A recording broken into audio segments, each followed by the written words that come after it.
A very warm welcome to this digital debate on youth and innovation. A very warm welcome on behalf of the Balkan Traffic Festival for music, culture and above all, human connection. My name is Olaf Bruns and I'm going to guide you through this next 45 minutes. Now, initially these debates were planned as a part of the Balkan Traffic Festival here in Brussels, and it was meant to be in a very prestigious cinema. But then came the coronavirus and we had to shift everything online. So that's where we are in a very much sober setting here. You have the European Commission in the background instead of this prestigious cinema, and our participants are linked via video conference instead of sitting around me, which I would have loved, of course. Now, the one thing that hasn't changed, though, is that these debates are not intended to be some kind of expert panels, but rather in exchange, although of course you four guys, which I'm going to introduce to everybody in a second, you are experts of course in your field, I very much know that, but the aim of this debate is rather to bring people together, to share experiences, to listen to each other, and well, in the best case, we hope to participate in creating networks and bringing you together, and maybe there is a follow-up afterwards. Now, as I said, this is the Balkan Traffic Digital Debate on Youth and Innovation, and the Balkans are very often depicted from the outside as somehow backwards and stuck in traditions and, well, all the stereotypes you get from other regions in Europe. While the reality is, of course, that this is probably one of the corners of our continent where there is the most young energy that drives innovation currently. So all we here in Brussels have a clear thing to learn by looking at the Balkans. Now, we only have 45 minutes. It's only 2 minutes gone by me talking. So let me just get the first round. Let's get this all rolling. The first round, the introductions. Anna Alibegovic leads the program department of Mladi Info, which is a European youth network, which is originally from North Macedonia, but is much larger now. Anna, welcome. Where are you connecting us from? Hello. I don't know if you can hear me well. I guess I might have some issues with the connection. The picture is frozen.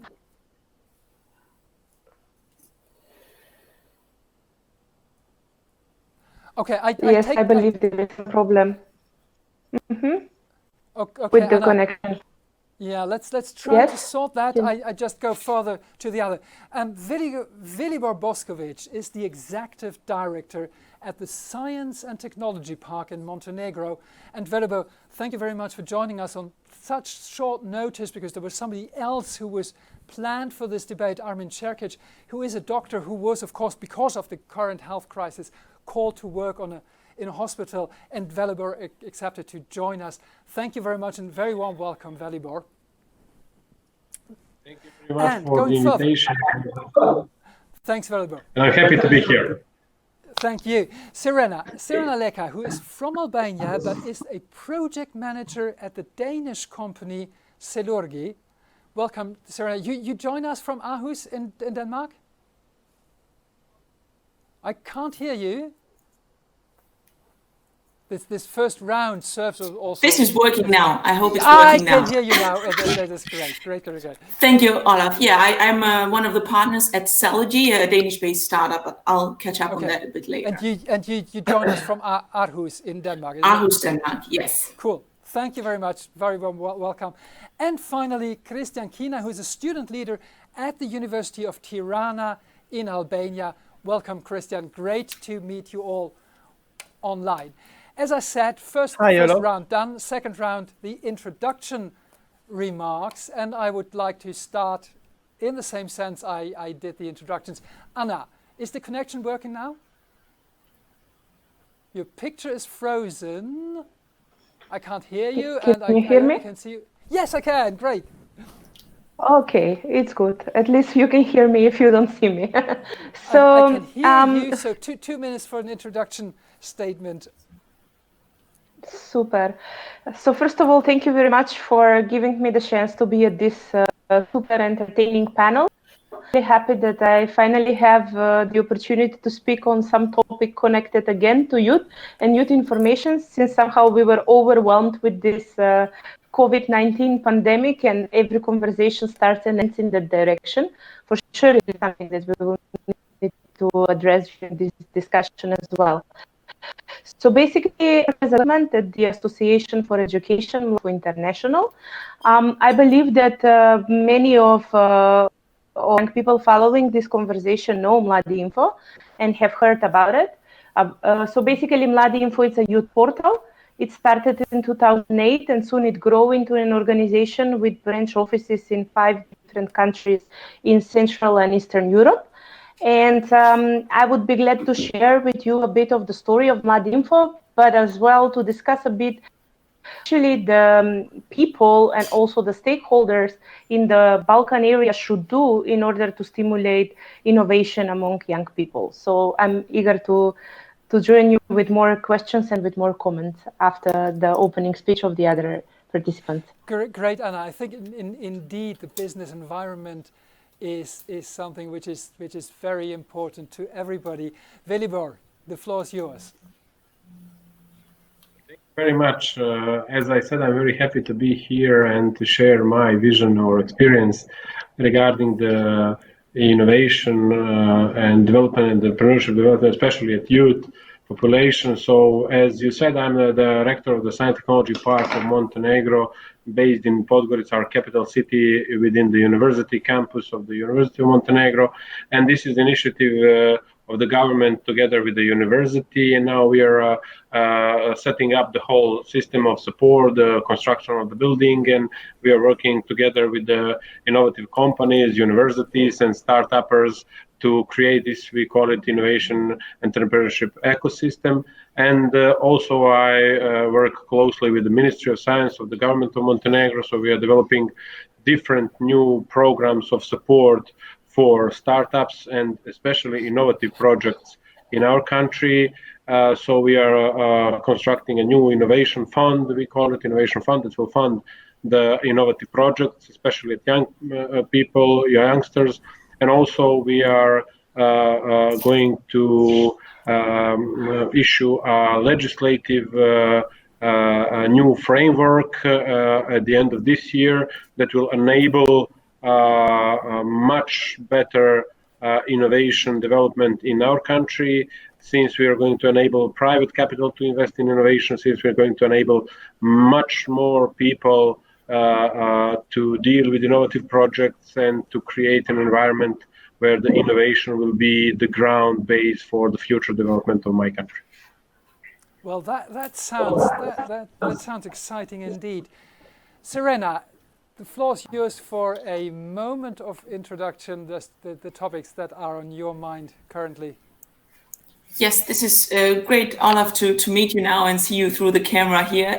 My name is Serena, an Albanian working and living in Denmark for 5 years now. However, I've been very lucky to experience the innovation ecosystem in Albania 5 years before moving here. So at least I have an interesting overview of this ecosystem, not just how the Albania is running it, but maybe how other international partners in the ecosystem have been supporting either Albania or the Balkans generally. Well, I actually have a dual role here as an employee in Denmark. I work for Salogy. It's a very young startup, actually 2 years now, and we are a biotech that is trying to replace fossil-based single-use plastics. So we are on this mission that is super ambitious on replacing the plastic that is unnecessary leaking into the environment. And then at the same time, I am employed by Aarhus University engineering department here, and I work there as a project manager to commercialize research, so bringing the hardcore researchers' work closer to the industry, and at the same time I teach applied innovation and entrepreneurship to the whole engineering group in the master level. Well, Albania is developing much greater and much better the last 10 years in terms of how they approach innovation and entrepreneurship. They've been doing more and more events, competitions, different initiatives that have multiple purposes. However, this is kind of a war with multiple battles, and in such an initiative where you want to boost the innovation level that the youngsters have, not only entrepreneurs are sometimes standing alone, but they need the support of different educational systems, all the incubators and spin-offs that are lately then reaching the industries, and then you want some community understanding. So even families support the idea of being self-employed, or even bosses at different institutions, they accept that their employees have grassroots initiatives as well. And then there are more and more funding initiatives that are needed. There is a certain brain drain that is happening, not just in Albania, but also in the countries, that sometimes prevents these types of innovations to go further on. And then I can go on and on with the different domains that the countries are with a competitive edge, but also have the potential to be developed lately. Some of these we will catch up later, but I guess this would be it. We of course, as you all can imagine, we're going to just scratch the surface in this 45 minutes, because we should be debating this, of course, for a week on the go. But well, we do what we can here in this setting. Christian, the word is for you. The floor is yours. Just a couple of minutes of introduction. What are you doing? And well, we just connect from Albania to Albania, and that in that sense, although you're in Denmark, of course, Serena. Hi, Olaf. Hi, everyone, all the participants. It's such a pleasure to be here with you. Thank you for your invitation. I'm Christian Kina, head of students in the Academic Senate in the University of Tirana. There are a lot of problems at these times with the coronavirus time, with this e-learning and etc. But I think that I will talk more about it later. First of all, I want to emphasize the importance of Balkan Traffic Initiative. It's such a great idea and initiative, in my opinion, to get connected the youth in Christian. We're convinced of this. Thank you very much. To get connected the youth in Balkans, to share and promote their energy, their passions, their ideas, and things like that. And I'm very glad to be part of this debate, and I think that I'll talk more about it later. Great, thank you very much, Christian. Now, second round, I pass into the questions. Anna, you said with a bit of a relief that finally we can speak about something else than COVID-19, but of course we cannot, because everything has changed, as we all know. And this is maybe the first question I would throw into the round, and maybe Anna, we start for you. Of course, we are on the verge of a different world now, which of course impacts needs for innovation, because suddenly this crisis has laid bare other fragilities of our societies. Exactly. Of course, everybody is aware of the need for proper healthcare systems. There are needs for shorter supply chains. Well, you have all followed the debate on, well, in every country I think there was debate on these masks, and which are all coming from China. And now we all realize that these simple things should be produced maybe somewhere closer to home. So my first question, Anna, and it's something I want to learn from everybody of you. How do you see the changes now in this very situation due to the coronavirus crisis in terms of innovation? What must be done differently, Anna? Definitely, I would say that like the world is not going to be the same. So we will be speaking about era before and after COVID-19. So definitely this is strongly impacting youth innovation in the region, and also youth work in general, even in my country, Estonia. So what I would like to emphasize is that it is very important to learn how we can basically use the threat and use the crisis as an opportunity for growth. And we know that from many examples all around the world, and also living in the Balkan area where young people face many challenges on different levels, that innovations basically grow from difficulties.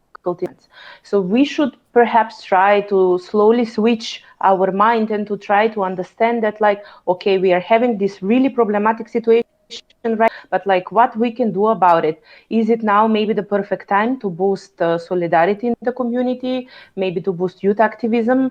Maybe to start innovating? And this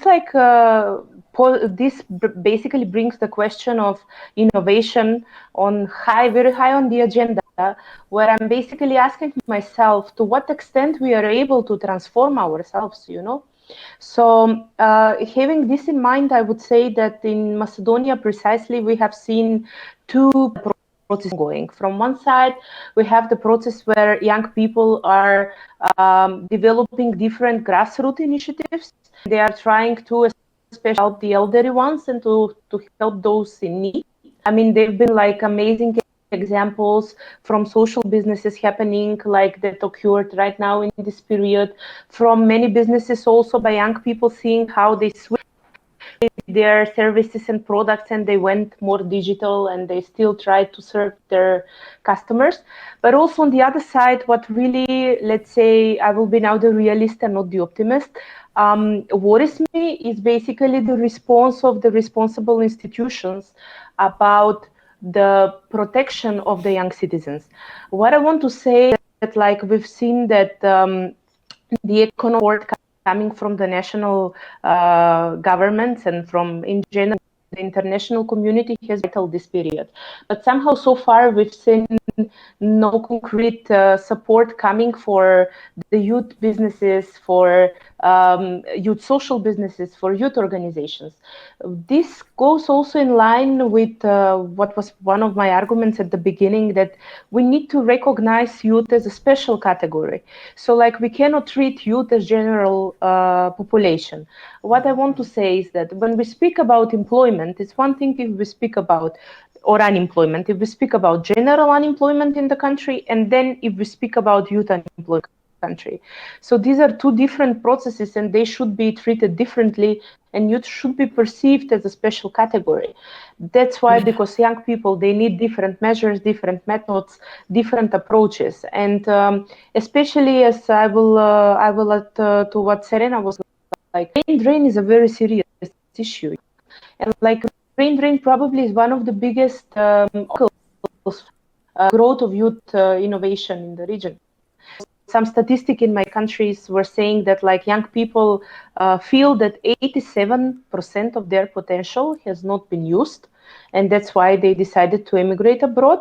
And like some other statistics say that like 36% of the young people in the country are frustrated from the political situation, and that like what perhaps also frightens a lot, it's the fact that 22% of the total population is that leave the country and move somewhere in the world or in European countries in the last years. So these are not just numbers. This is like serious reality that we need to address.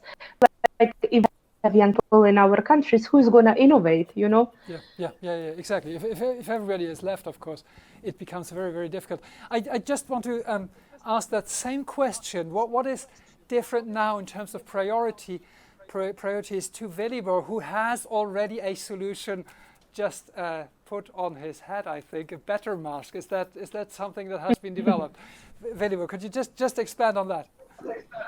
Yes, of course. As you see me, I'm going with the trends now, so now I'm protected with the protective visors.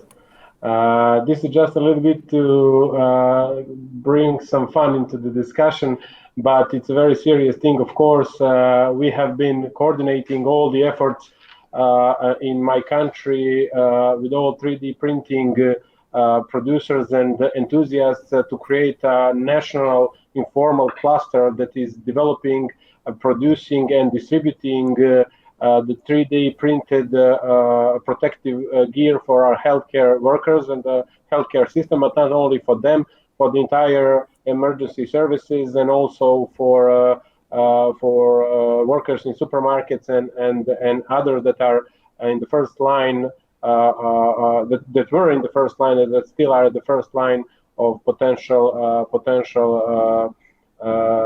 contamination from this virus.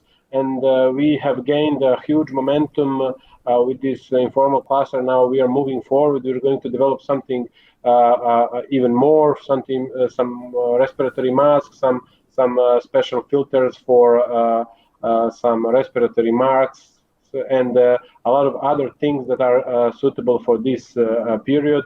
So I only brought this up because this situation of COVID-19 has just showed us that a synergy between all of us is something very crucial in the future development of our countries and of our societies.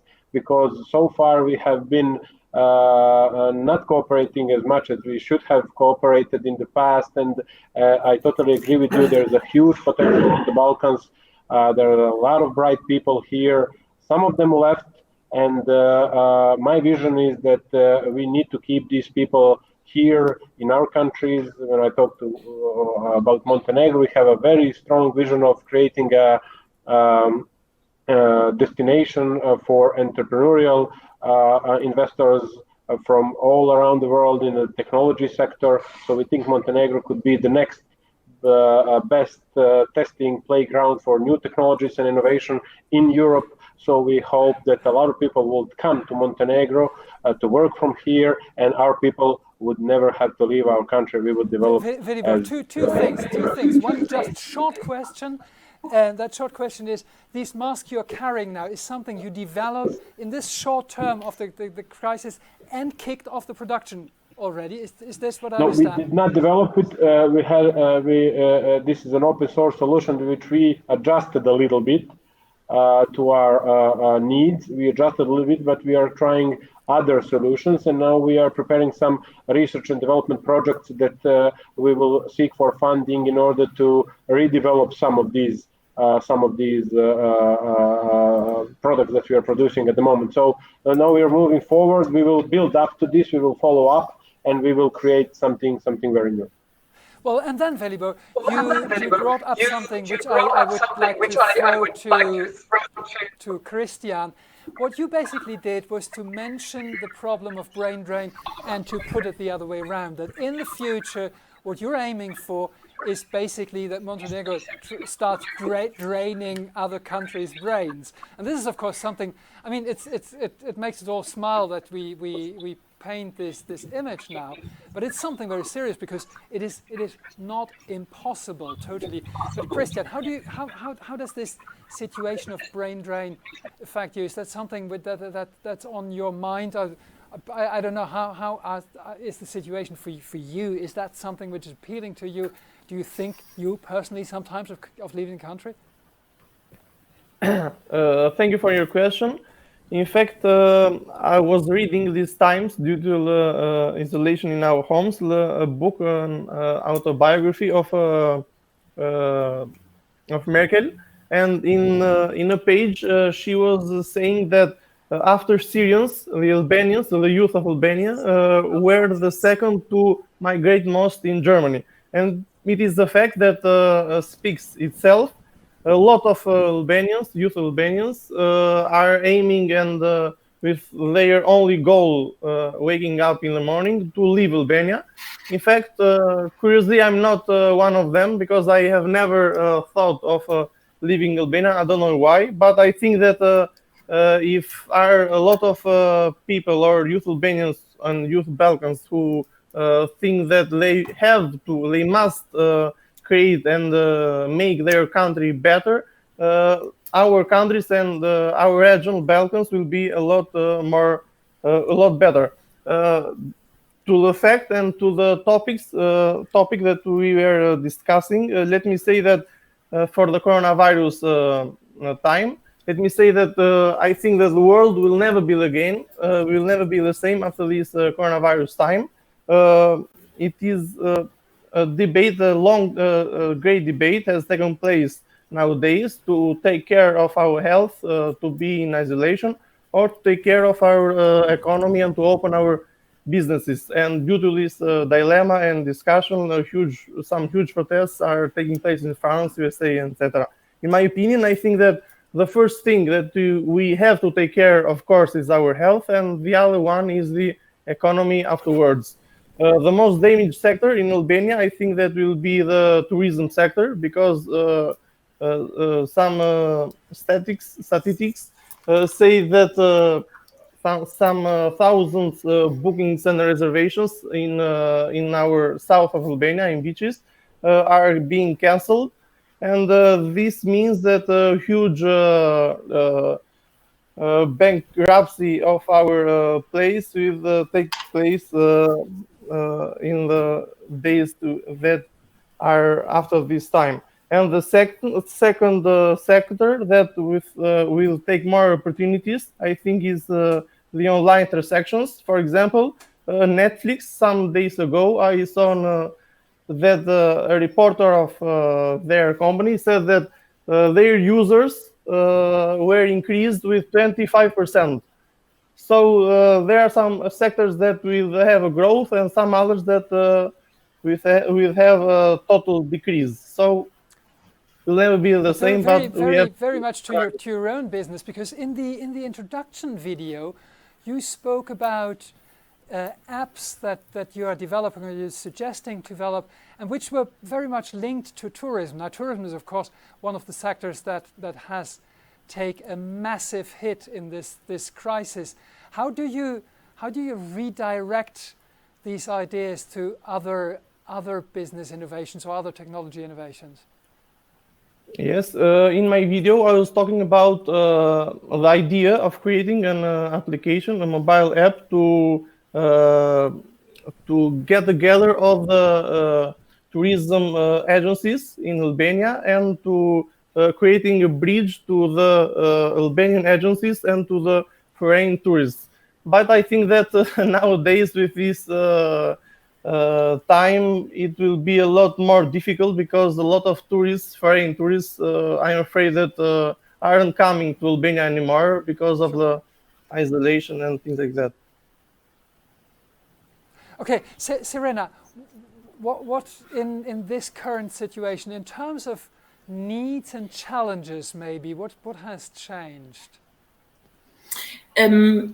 Yes, I hope you can hear me now. Well, first of all, I am feeling a little bit guilty that Christian said he never thought of leaving Albania, and I'm one of those who already left the country. However, I must say that if certain policies or initiatives are arranged or organized, that this group of professionals that have been leaving the country, not Albania, some of the other Balkan countries around, then there's always ways to bring back this sort of knowledge and background that professionals are gaining abroad. And for that matter, actually, during the Corona, there were very important initiatives about to happen in Albania. Another event from the Western Balkan Alumni Association, a lot of professionals working with EU Commission abroad that would be going back. There was the Digitalization Summit about to happen in Albania as well, Diaspora Summit, multiple other events, also the ones that are related to certain accelerator programs like Uplift Albania or other programs that are relatively new in the country. Some of the, well, there are multiple needs that were sort of presented during the Corona times, and if you like, for us as professionals in the academia, we try to kind of scheme around these new innovations because we want to present them as examples to the engineers. So there's actually a website who's trying to map all the different innovations that have arisen during the Corona time, and there's more than 500 that are actually reaching quite a large number of people, but also cases. If we see there is more than 100 initiatives, mostly working in health and fitness, and there is multiple others that are directed to information technology. Third in line, there's food and beverages, and this is where people have been very much innovative on what to prepare and how to keep up with delicious meals, hopefully if they've had the right resources to provide for the families. And then we go towards media and entertainment and education, where of course education had a huge disruption period, especially for the Balkans, because let's admit it, maybe the educational systems were not totally regulated or prepared for this. And this is actually where youngsters on all these countries have used the time to assess the situation and also see how they can get better ready for other difficulties in the future. And this is when also youngsters have had the time to write more projects and apply for more funding from different funding institutions that were putting up grants just for COVID difficulty times right now. And then more youngsters attending online courses and all of that. But I must say that the Albanian youngsters, and I believe it's the same for the others in the Balkans, it's very much a target group that is acknowledged for being flexible, knowing how to improvise, having a lot of courage, and not stepping down. And Christian said it, we wake up in the morning and we want to leave the country. So that's how ambitious it is. But if this ambition is put to figure out some of these issues that the countries are facing, and if these ambitions are put to bringing more stakeholders together, so it's not just the state hold accountable, but also the industry or academia, then some of these issues would be solved. Serena, I can see you interrupt you just a second. Just a second, Yeah. because Anna was raising her hand Yes. already 3 times during what you. I think Anna has at least 3 things in what you were saying she wants to react to. Exactly. It's very easy to make parallels, and to compare, because at the end of the day, we share the similar realities in these tiny countries that we have in this wonderful region, but also very specific, let me say. So we also have here this huge debate, like about brain drain and like who should stay, and is it good to stay? And if you stay, you are a patriot, or if you leave, then you are a traitor, to your country. Is that debated in these terms? It is called in non-formal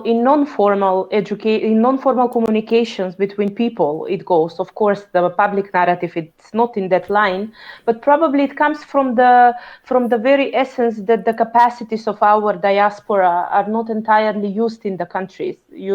Especially what Serena was saying, the diaspora can make a huge impact on the development of their native countries. In these terms, I'm very happy to hear how we connected basically youth innovation to the brain drain, because that's the right direction that we should go and speak about it.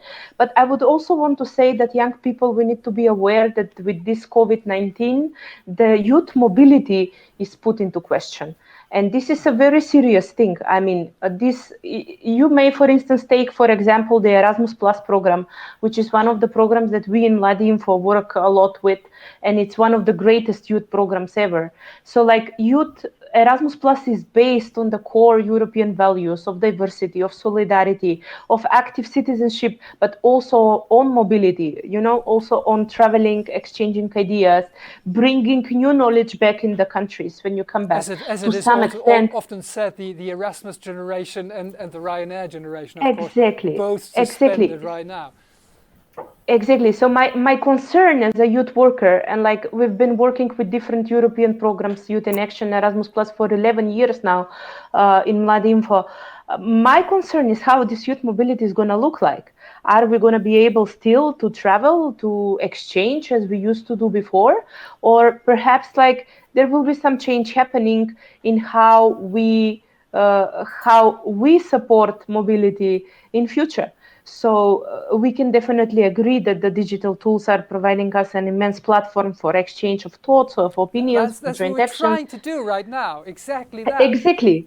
Exactly. But perhaps there is still this like the component of the cultural learning, which you cannot truly get online. You can get it only when you are on the spot. You are only on the spot. So that's why I think we should really be very cautious about how we will adjust youth mobility in future.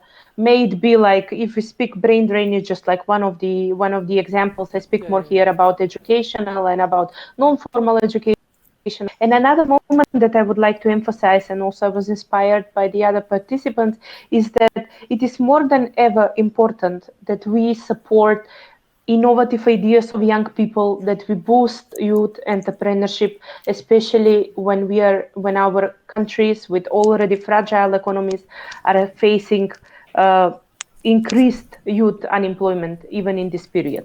So more than ever, we should think about how to create an enabling environment for supporting youth entrepreneurship. And this one thing, of course, I would like to see happening. Oh, excuse me. Okay. One big disadvantage of being online and being connected is that you haven't seen each other. So what you don't know is that during while Anna was talking, first Velibor and then Serena raised their hands. So I will first give the word to Velibor to react to this, and then afterwards to Serena. Velibor. You wanted to react. I react to so many different topics, but I wanted to share with you my opinion and my vision. I think we are discussing brain drain, we're discussing youth innovation, we're discussing entrepreneurship for 2 decades now. And it's not been done so much so far. So my point would be now we need radical solutions. These radical times need radical solutions. We have to think totally outside the box now. We need to think totally differently than we used to for the past 2 decades. So that's why I'm talking. I have a vision, and some people of the government of Montenegro are supporting me. We need your radical solutions now. Yes, Tell of course. me about We radical need. solution. This is what I want to know. That's what I told you. I want to create Montenegro something in between Monaco and Estonia. So this is my vision. I think we can do it, and we only need to push hard, and we need to create radical solution ASP. Not talk about it, but do it. So we are trying to do so. In the next couple of months, we will create all this new environment, and we will invite everybody not to go outside Montenegro or not to come to Montenegro only for a vacation, which is one of the most beautiful countries in the world, actually. But we are going to invite them to stay, to work with us, to educate other people, innovation, youth, everything. We need to put everything into the motion on the one highway, which is development of our countries and our societies. And we don't need to talk about it anymore. We need to act and we need to react. That's why I urge governments to do something ASP today, yesterday, not tomorrow. We are preparing for the future time that nobody can predict. So that's why old solutions don't work anywhere in the world. So we just have to build from scratch. We need to throw everything that we know so far. We need to think totally outside the box, creatively. And okay, we will fail a few times. We will fail with a few solutions. But if we are persistent, we will succeed at the end. And this is what we need to do right now. We need to be creative, and we need to do totally different. Velibor, if you were the ambassador of Montenegro, trying to sell the idea of transforming other countries, I'm not speaking about Montenegro now, to transform other countries into a mixture of Monaco and Estonia, what would you give other peoples on their way? What do they need to do in order to move there? Well, I cannot talk about other countries, but I can talk only about Montenegro. So just have in mind this: you work hard in a digital world. You work hard in a digital world, which is a very social, distanted world, and I don't think that these people want to go outside their house and have a rainy day or have a concrete in front of their home. You need to work on the beach, or you need to work on the mountains behind the beautiful lakes, and after that you go for a rafting and a night swim. I think that's something that not many countries can offer, and everything you can do in a couple of hours time. So imagine living and working every day in that kind of environment. That's what I want to sell, and that's what I think we are very good at. Well, Velibor, I don't know if you can see this in the background, but there is a new thing we have developed here in Belgium now, which is there is sun in Belgium. Happens like before a couple of years ago, it happened like one day a year or two. Now it's coming more and more often, but that's of course climate change related. Anyway, Serena, you asked to react to this. Yeah, I'm actually very intrigued by the debate, and thank you, Velibor, for bringing up another trait that youngsters in the Balkans have, and that's passion and commitment. So I can actually feel that from already this conversation. I agree with you. There are and previously with Anna, that there are multiple initiatives on the disruptive side, more into the radical innovations that the countries require in the region. However, sometimes such initiatives, especially if they are led by the government or initiated by the government, they open a lot of debates and discussions towards corruption, lack of youth participation, maybe not having thought through long-term strategies. So we see that some of these initiatives, even if it's bringing a youngster from abroad to become the educational minister or economy minister, whatever the position might have, or even if you see some national policies that are established or trying to reinforce these innovations, sometimes being radical is not enough. Funny enough, these last days I was teaching to my students about the being ambidextrous, which means working with both hands. So you would require all of these radicalness to be foreseen or planned, but also you need the small incremental changes, which means start having innovation and youth programs already from the elementary school. Start teaching an entrepreneurial mindset and such skills to students and kids and teenagers in their high school programs, and then afterwards having more developed incubation accelerator programs and a lot more funding for the students when they are in their master programs. And definitely, of course, in such a situation that besides COVID, but also whatever other circumstances the countries face, being able to look through both the incremental changes, but also big, massive, radical ones, it also gives you an opportunity as youth, but also as states, to reconsider what industries you're focusing on. Definitely tourism might be facing a huge problem for many families, and not just in Albania, because that's how they pay all their bills and that's how they make a living for the rest of the year. But how about thinking of alternatives? How about developing these preventive maintenance plans or additional plans to make up for a living besides just one industry? And this is where innovation makes it a little bit more easy.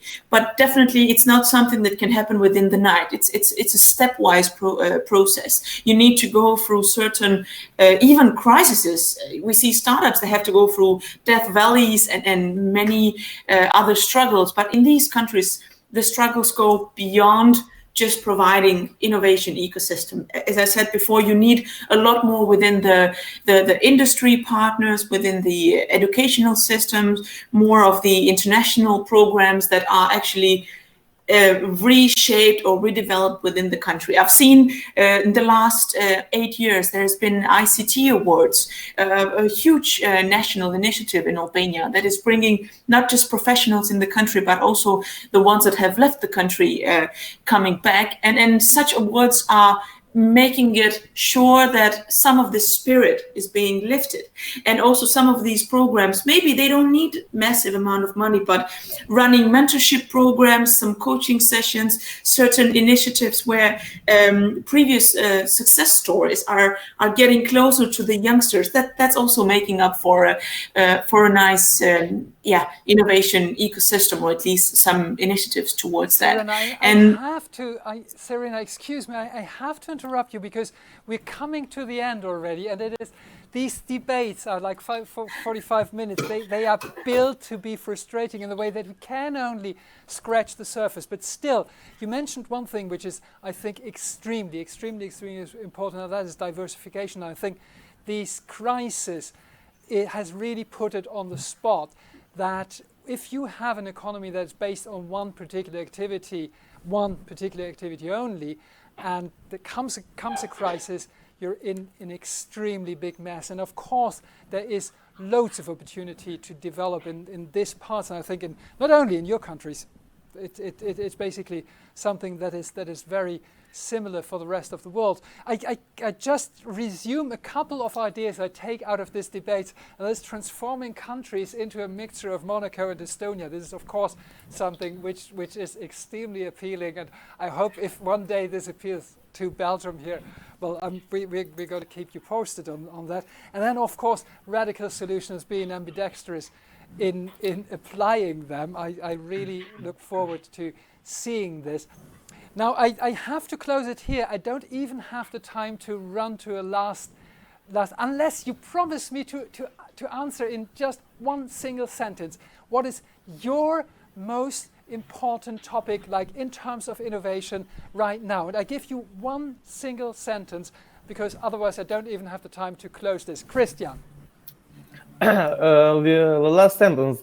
I think that the world definitely is going online, and we have the opportunity now to find our place to the online world. I think that the government has to improve the services in the online world, to improve the services toward the electronic money, etc. The business has to be online. The customers have to make their place in the online world, and not by coincidence, I mentioned the Netflix example that is a combination of innovation and online world. Thank you very much, Christian. Anna, the most important topic on your mind in terms of setting conditions for innovations right now? We need to change this. We need to change this number. 87% from the young people do not feel that their capacities have been exploited. So this is the most important thing for me. We need to take ourselves seriously so that the others can take ourselves seriously. Thank you very much, Anna. Velibor, the one thing that is important right now, the challenge. The challenge is to shift the minds of the people that the future is nothing like the past, and that we need to totally differently approach to every aspect of our lives. This is the biggest challenge. Plus, I totally agree with my colleagues. We need to create a system of support from the early days.